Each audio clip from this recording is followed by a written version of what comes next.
महाराष्ट्र की राजनीति में एक ऐसा मोड़ आया है जिसने शोक को शक में बदल दिया। जिस विमान हादसे को अब तक महज एक दुखद दुर्घटना माना जा रहा था, उस पर अब सियासी तूफान उठ खड़ा हुआ है। एनसीपी शरद पवार गुट के विधायक रोहित पवार ने 54 स्लाइड की प्रेजेंटेशन के साथ दावा किया है, ये कोई हादसा नहीं बल्कि साजिश भी हो सकती है। मुंबई में आयोजित प्रेस कॉन्फ्रेंस में उन्होंने 54 स्लाइड्स की प्रेजेंटेशन के जरिए कहा कि ये हादसा नहीं बल्कि साजिश भी हो सकती है। रोहित ने मामले की थर्ड पार्टी एजेंसी से जांच कराने की मांग की।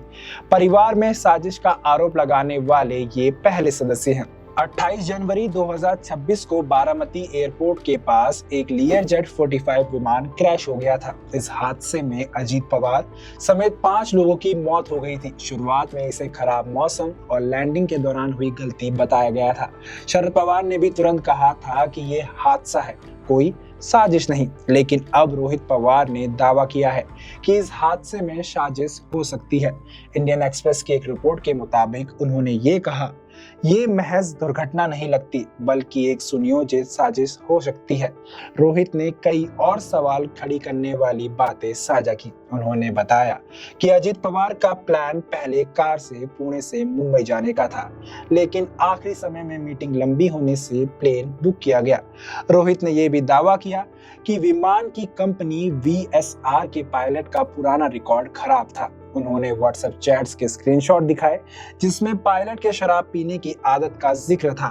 पायलट को पहले अमेरिका में ट्रेनिंग के दौरान शराब पीने पर 3 साल के लिए ग्राउंडेड किया गया था। वहीं क्रैश से पहले आखिरी मिनटों में पायलट की आवाज रिकॉर्ड नहीं हुई। रोहित ने दावा किया कि ट्रांसपोंडर, जो कि एक ट्रैकिंग डिवाइस होता है, क्रैश से 1 मिनट पहले बंद हो गया। पायलट रेडार डेटा और एयर ट्रैफिक कंट्रोल की बातों में अंतर है। वहीं रोहित ने यह भी कहा कि लो विजिबिलिटी में भी पायलट ने लैंडिंग की कोशिश की, रनवे 11 इस्तेमाल किया और विमान को जल्द डिसेंट कर लिया।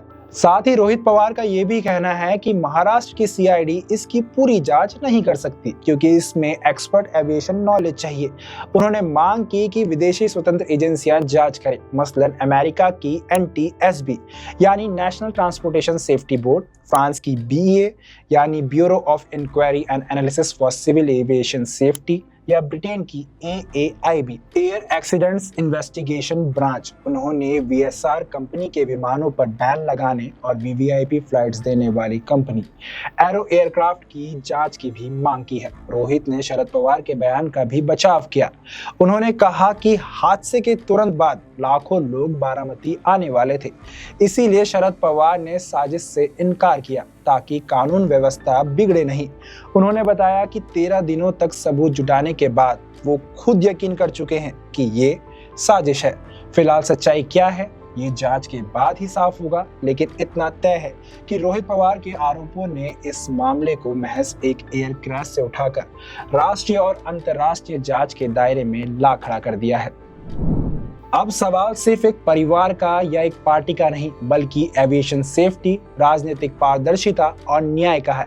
क्या ये सचमुच तकनीकी लापरवाही थी या फिर पर्दों के पीछे छिपी कोई गहरी साजिश? आज की वीडियो में इतना ही। मैं हूं अरुण और आप देखते रहें चेचिस न्यूज।